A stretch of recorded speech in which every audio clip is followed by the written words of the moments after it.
Tonight on our news, awaiting an apology. The head of the Public Services Union threatens legal action over statements by a minister.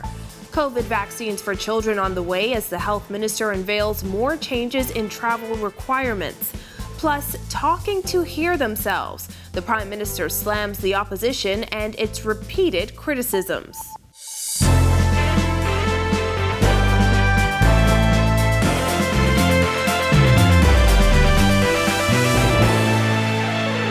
Welcome to our news and thanks for joining us. I'm Christina Dragovich. 3 weeks after Minister of State Pia Glover-Roll alleged finance officers had adjusted their salaries, resulting in an overpayment of over $4 million, the Bahamas Public Services Union is demanding a public apology and possible legal action. Marlena Leonard has more.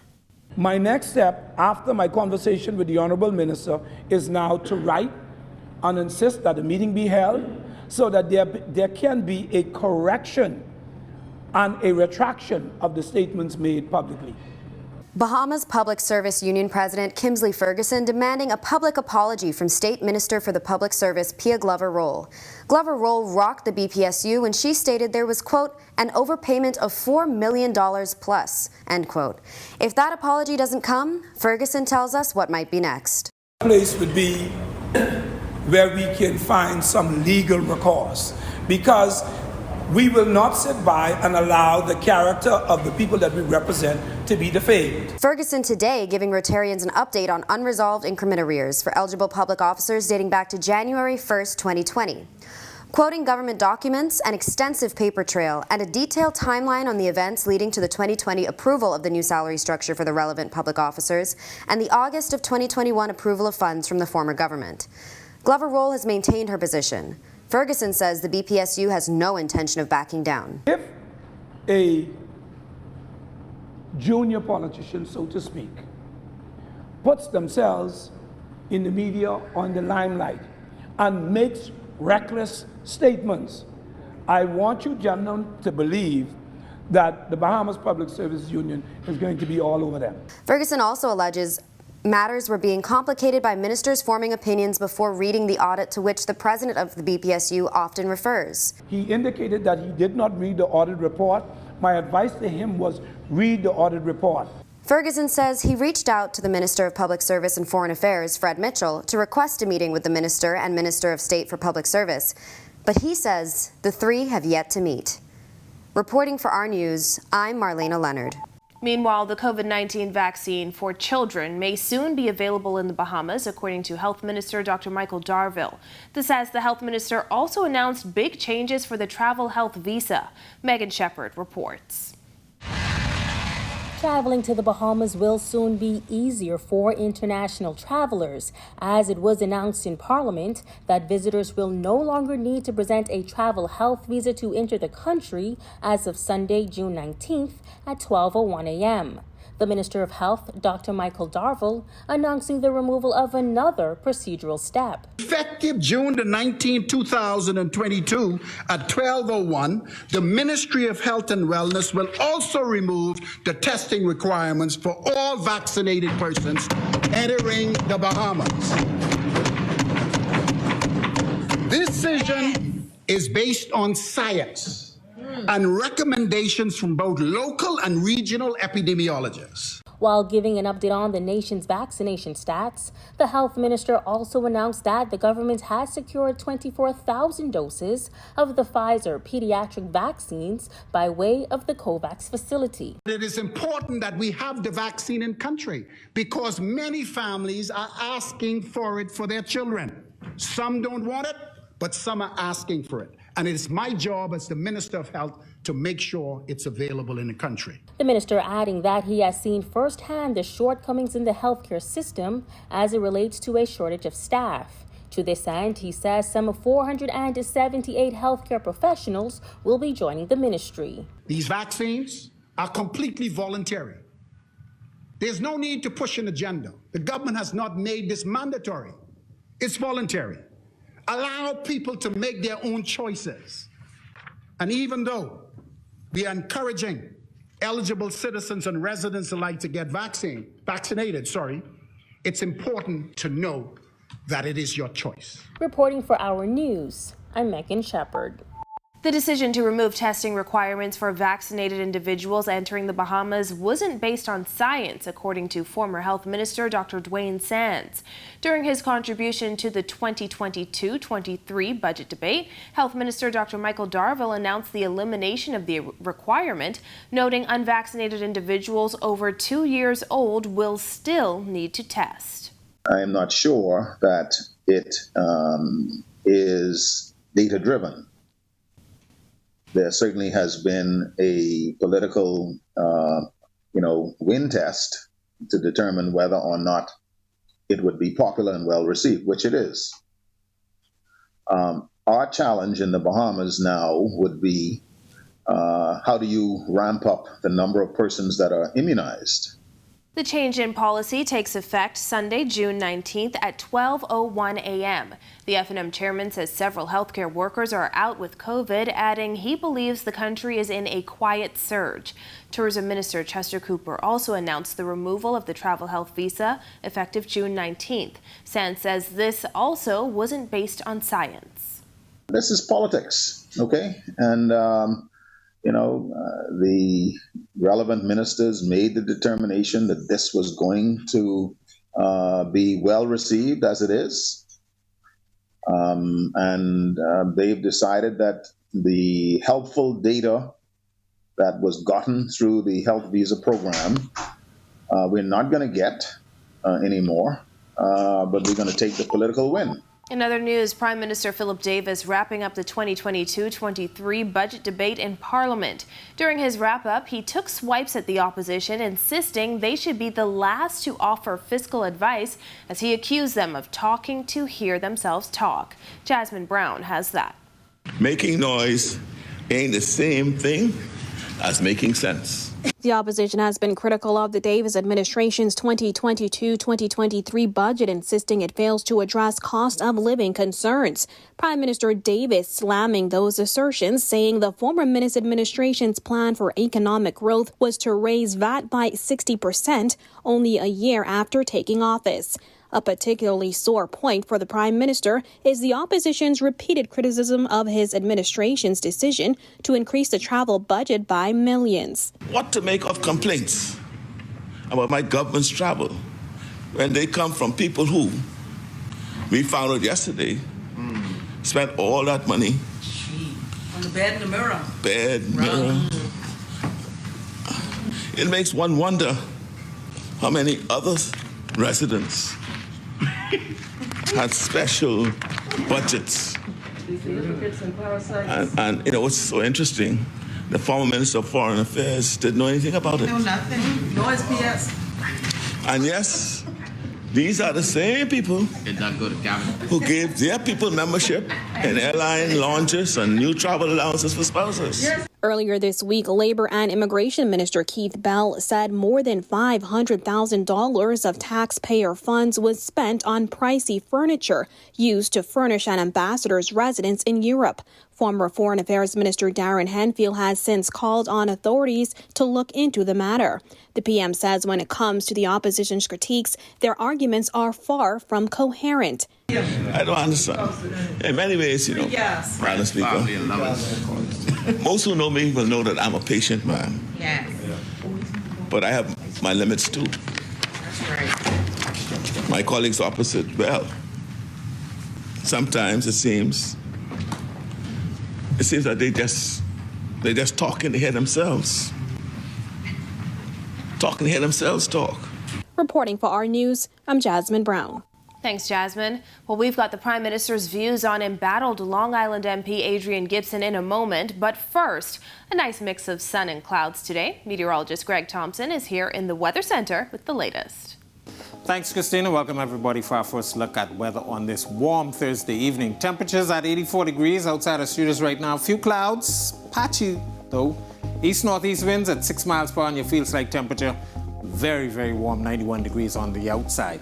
Satellite view, weak frontal boundaries sagging towards the south near the northwest Bahamas, providing some moisture to that area. So we saw some isolated showers and thunderstorms across that area. Grand Bahama, Abaco, you're getting in on some of that action. This frontal boundary will continue to sag, so we could see 1 or 2 more showers across the northwest Bahamas tonight to tomorrow. The remainder of the island's quiet, high pressure remains in charge and will continue to dominate our weather throughout the remainder of the rest of the week and into the weekend. That's your first look at weather. Your extended forecast is still to come. Still to come on our news, the Prime Minister speaks out on embattled Long Island MP Adrian Gibson. Plus, keeping suspects alive, the acting commissioner speaks. And later, the church still divided over marital rape. That's coming up when our news returns.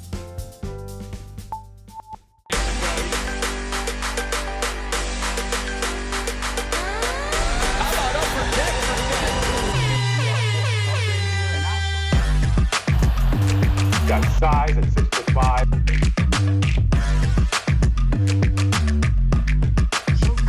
Hi, this is Shamika.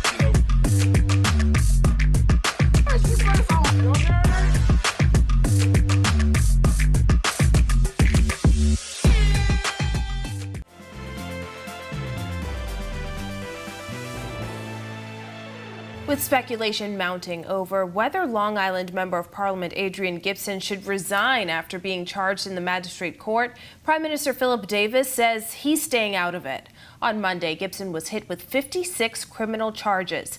After spending the night on remand, the FNM MP was released on $150,000 bail with 2 sureties. As he entered Parliament Wednesday evening, Gibson said he will not resign. However, Davis says some conventions speak to matters of this nature.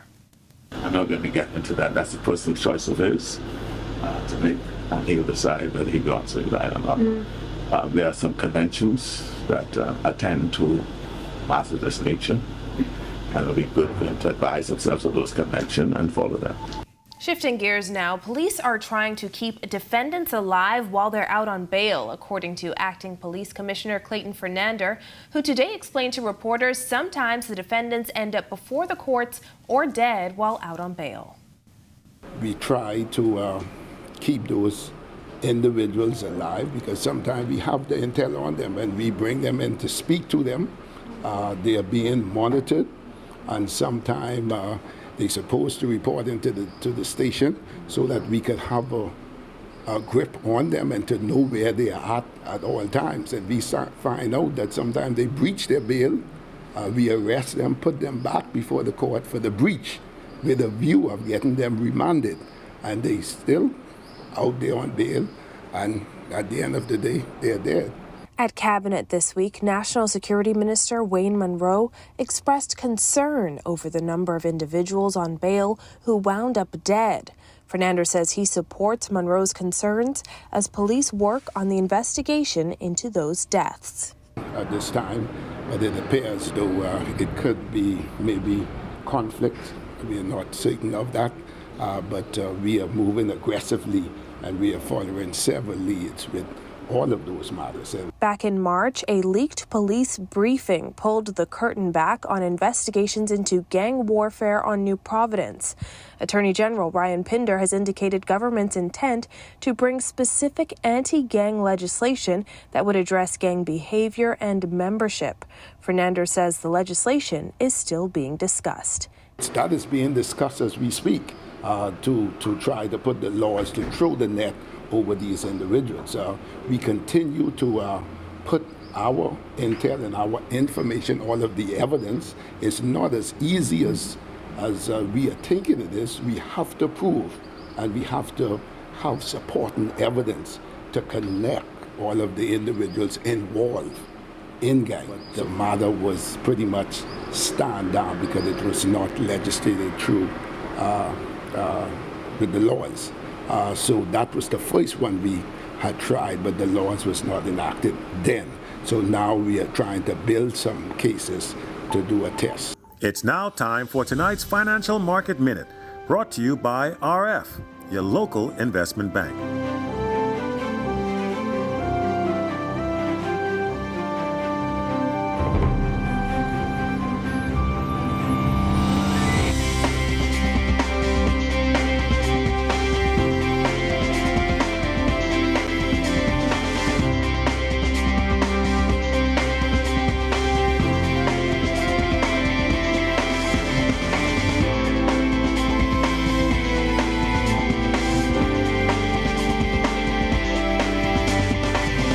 This has been your Financial Market Minute. To explore the best performing mutual funds in the Bahamas, visit our website at www.rfgroup.com. When our news comes back from the break, the Christian Council president says the church remains divided over the issue of marital rape. Plus, coming up at Sports Play Night, Jonquel Jones and the Sun red hot in a big win for them. We'll also tell you how Shawnee Miller-Weibo and Stevie Gardner set to meet up in Paris. That's all ahead in sports. And meteorologist Greg Thompson is back in the Weather Center with your extended forecast. Stay with us.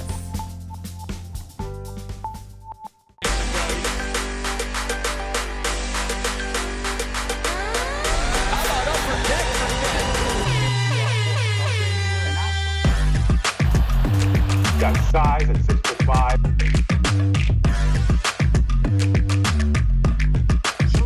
Hi, this is Shamika.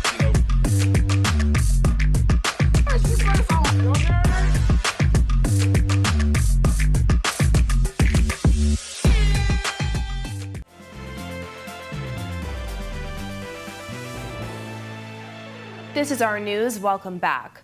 Although members of the Bahamas Christian Council remain divided on the issue of marital rape, BCC President Delton Fernandez says the council will not stand for rape and abuse. Jasmine Lundy reports. Bahamas Christian Council President Bishop Delton Fernandez says the church's stance is still divided on the matter of marital rape. However, he says church leaders can agree on one thing. They want to solve the problem. Our position is divided, as I've been saying. The sanctity of marriage, most important to the church. However, we don't stand for abuse, rape, any kind of harm that is happening.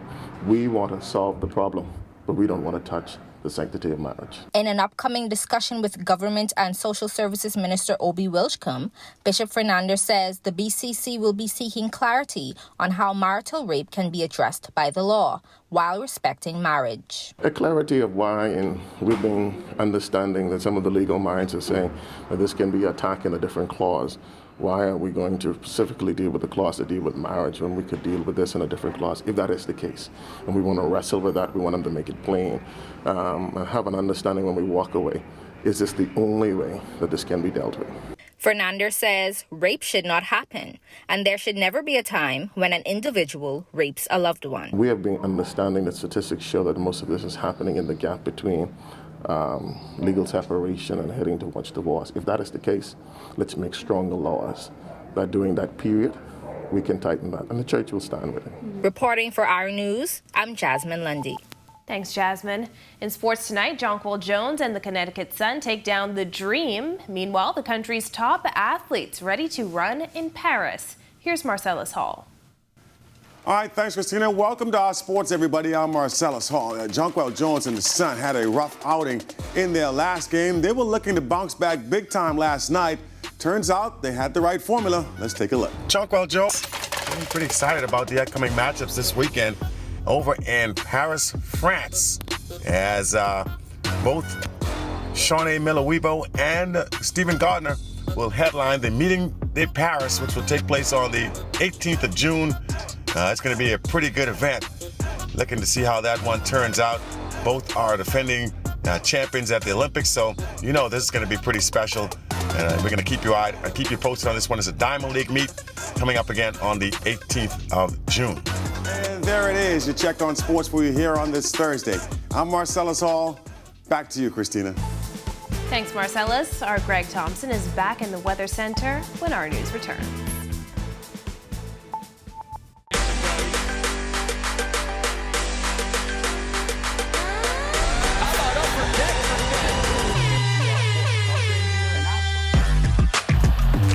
Got size at 6'5".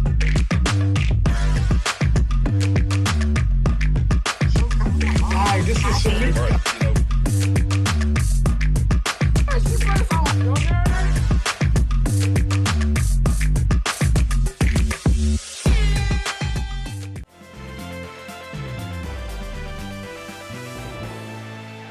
Welcome back to our news. Mostly sunny and beautiful conditions heading into the weekend. Greg is back in the Weather Center with a look ahead. Thanks again, Christina. Welcome back, everybody, for our second look at weather. We are watching the tropics, another area that we have been monitoring over the last couple of days. The National Hurricane Center giving that a low chance for formation as it continues to pull towards the north and west. It's inland now across Central America, interacting with the landmass there. So it's not going to really get its act together. There's a possibility that it could move into the Gulf of Mexico. But over the course of the next couple of weeks, this is an area that we're going to continue to monitor as we have a series of tropical waves that's going to be moving into that area over the next several days. Taking a look at our satellite, that area that we're monitoring down near the Central America area, showers and thunderstorms, little ragged, but most of it is detached from the center of circulation, or actually where it is located. A lot of it across the Western Caribbean and into the Pacific. It's not really showing any signs of any organization at this time.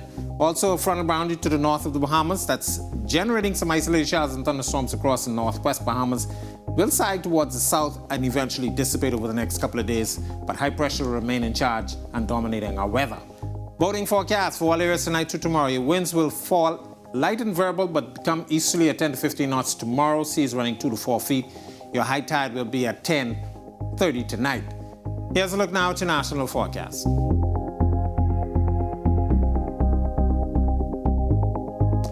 In your extended forecast over the next several days, high pressure in charge. We should be hot for the next couple of days.